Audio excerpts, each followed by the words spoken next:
Alright guys, today we are going to be talking about 5 firearms that you should be getting right now. Now, I'm going to put a little bit of a caveat into this, and this is going to be primarily based off of what Nut & Fancy kind of threw around in the terminology of HPAC, or high probability of armed conflict.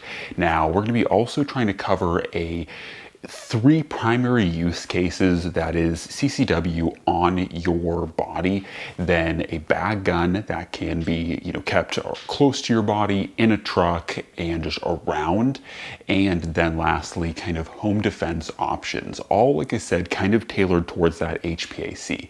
Now some people may ask, like, why include kind of home defense firearms? And that's just because we all know in life you might have gotten a great deal on a house that might not be in the greatest environment or the greatest place, or unfortunately, as we're seeing in many different cities across the US, things are changing. Things are not the same as they used to be. So what might have been a nice, lovely suburban neighborhood is now a little bit less safe. So those are the 3 kind of primary use cases that we're going to be discussing in this video. And of course, first we're going to jump into EDC, and we're going to be kicking it off with the M9A4. Now, similar to previous videos I've talked about, especially around the COVID timeframes, we talked about EDCing full-sized handguns. Now, I will say I actually do really enjoy carrying or EDCing full-size handguns, and part of that is because increased capacity, increased controllability. These guns are very nice if you can pull it off, if you have the body type, the ability, and you don't mind carrying the extra weight. In general, I actually do typically carry full-sized handguns, but with that said, they do have an incredible amount of capability. Of course, with something like the M9A4 here, now this is a full-sized one. You could also get shorter barrel lengths. This one is the 5.1 inch version, and you could throw a compensator on it, really make the most of the larger frame, or you could go with a 4.8 inch barrel on this and get a little bit more compact. But you are seeing a 17 round magazine with one in the pipe and putting you up at 18 rounds. Now that is fairly standard. There are like slightly increased magazine capacities for these guns. I want to say there's an 18 round magazine, but I could be totally wrong. I felt like there was for one of these, but of course there are the original 15 round mags for this, but of course modern magazines 17, so you got 17 plus 1, and you have a very controllable, very fast shooting firearm platform. And of course with the M9A4 you have the addition of an optics plate with a red dot. So mine of course is the Steiner MPS on this particular model, but of course you can vary that as well. So anyways, this is the M9A4, and it is the first choice on the list. I feel like this is a gun that doesn't get a whole lot of talking about, but it's a realistic carry. And once again, if you're looking at an HPAC kind of situation, having 17 plus 1 or more rounds is pretty nice. All right, rolling up into the next one. This is probably the least amount of capacity handgun that we're going to be talking about, but this is the USP-45. Now, the USP-45 is another one that I do actually regularly CCW, and it is just an overall, I think, really good option. Once again, it's another full-sized handgun that gives you the increased control, increased capacity for 45, I should say, because it is still only 12 plus 1, so not super high capacity, but for 45 ACP, definitely better than a 1911. But of course, once again, full control, or full size, better control, and better ergos. Now, of course, you can also update these. Mine has yet to be cut for a red dot, but will in the near future. And yeah, this is definitely a very solid option. I really do like it if you do want to carry that increased, kind of stopping power, if you will, or increased capability 45 ACP. This is really the way to go. If you are going to run 45 ACP, in my opinion, I do really think this is the move, because you can carry plus P, or you can regularly shoot plus P and plus P plus out of USP 45s. They give you the increased velocity and grain weight that, in my opinion, once you start looking at plus P and plus P plus loadings of 45 ACP, you really actually start to see a round that is very capable at a myriad of different different capabilities or, you know, different situations. But even for self-defense, a +P loading with a solid performing hollow point, such as a Federal HST or some form of a jacketed, you know, hollow point of that variety with a +P or +P+ loading like what Underwood Ammo puts out is actually really, really good. So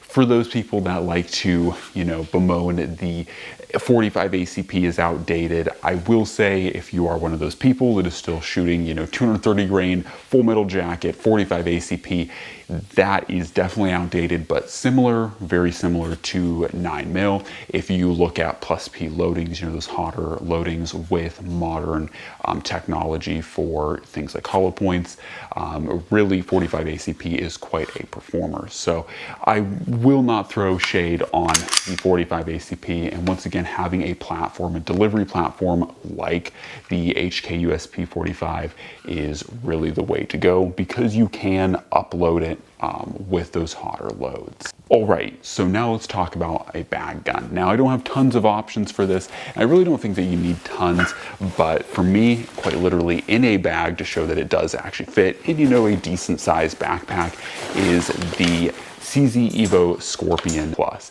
Now this is my choice, and when it comes down to it for a bag gun, I don't necessarily think that something like having this Evo Scorpion is like the world's greatest option because this is about a 5-inch barrel. So ballistically, you know, you're about the same ballistics as a Beretta M9 with the 5-inch barrel. You know, you have the same barrel length. So ballistically speaking, this isn't going to necessarily give you a lot more power per se, but where a bag gun like this really comes into play is one, if you are running something like a 9mm, you have the ability to run, you know, the same ammo that you would in your carry in this, you know, platform. In addition, you're gonna need a lot more control because you can really, you know, honestly get on this gun and control it a lot better than a just straight up, you know, more traditional handgun, even though this is technically illegally a handgun. It's a braced pistol. So this is legally the same thing as the Beretta M9, but it gives you a lot more control and a lot more surface to grab and manhandle over a traditional handgun. So that mixed with the fact that you also get, you know, 35 round magazines, that once again, this whole package, when you fold down the brace, can slip in a bag and sit perfectly fine. That, and of course, like I said, as you guys saw with this, literally pulling it out of a bag, you can have this entire setup ready to go with a red dot, you know, with a light, and even potentially a sling if you wanted even more contact points with your body. This is not a bad option for a bag gun. This would be my personal choice because, like I said, you're getting 35 round magazines. You can even step it up to, you know, even higher capacity magazines, but I think 35 within reason is fine. And once again, the fact of this being a good form factor of being able to fit in a bag just the way it is, you know, obviously with the brace folded in, is really hard to argue. If you do feel you need that extra step up for, you know, self-protection and self-preservation, the Sig Evo Scorpion 3 is really good, especially, like I said, with the shorter barrel. All right, so like I said, that is my bag gun option. The Evo Scorpion 3 is pretty cool, and once again, it adds a lot more control capacity and capability in those regards. And like I said, maintaining a really small form factor because of that smaller or shorter barrel. You could also throw a suppressor on this and make it a little bit more palatable to shoot when the need arises, but even in this kind of configuration with the blast director on there, it is just fine. All right, now we're going over to home defense options. So for me, I think this one's going to be semi-controversial because I think a lot of people really dislike the Sig MCX, but for me, something like the Sig MCX Virtus pistol is a really good gun to have staged as a home defense option. And once again, it is similar to a lot of the kind of realities of the Sig Evo Scorpion, where, you know, it's something that's easy to stage in a house. house, easy to have ready, and gives you increased capacity over having something like a home defense pistol. If you really feel, once again, that there's a high probability of conflict or of armed conflict, having something like this staged and ready to go, I think is the optimal option, because once again, you have a lot more control, and of course, bumping up to a rifle caliber. Now this one's of course 300 blackout, but stepping up to a rifle caliber, you are going to have increased abilities, if you will. Now, like I said, mine does also have a suppressor on it, so I think that this right here is about optimal for a home defense. If you're going to go with something like a rifle calibered pistol, this is about what you want. You have a suppressor for if you have to get up in the middle of the night, you're not going to throw on a headset or hearing protection, so you have something that can help with your hearing and the hearing of others in your house. Mine does also have a light laser combo, so you have the ability to have a laser if you want, or kick it over to a light and a laser, and you can have that increased ability to aim without having to use an optic per se, especially at closer ranges, and having a light to illuminate wherever you're going, because realistically you're probably not going to throw on a helmet with nods and go out and find whatever is trying to intrude into your house. So having the, once again, laser light combo allows you to illuminate and increase your ability to aim rapidly.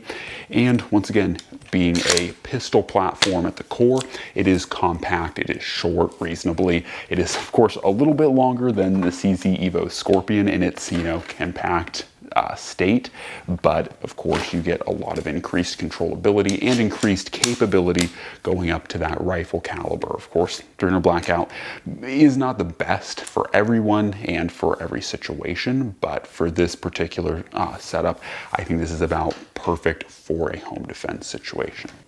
Okay, so that's option number one. Now, if this isn't compelling for you, and it won't be compelling for everyone, we do have another option.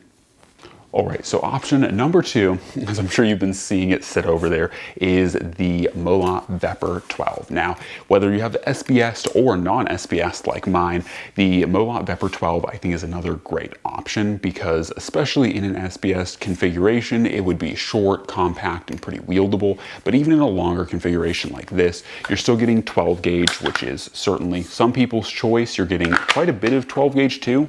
This is a 10 round magazine, so 10 rounds of your dealer's choice. I'd probably do quad-aught or double-aught buck for this particular situation.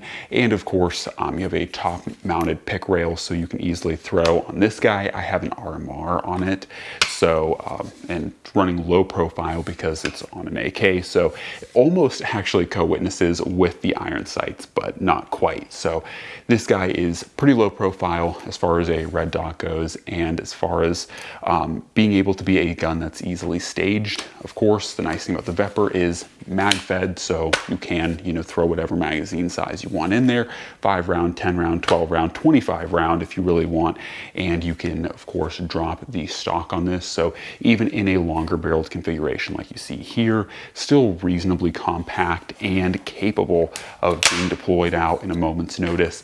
And so for a gun that's staged and ready to go for whatever situation, like I said, having 10 plus 1 in the chamber for 11 rounds of 12 gauge or more if you choose to go with a larger magazine, is going to be able to stop multiple aggressors very easily, very capably. And like I said, this is definitely a really solid.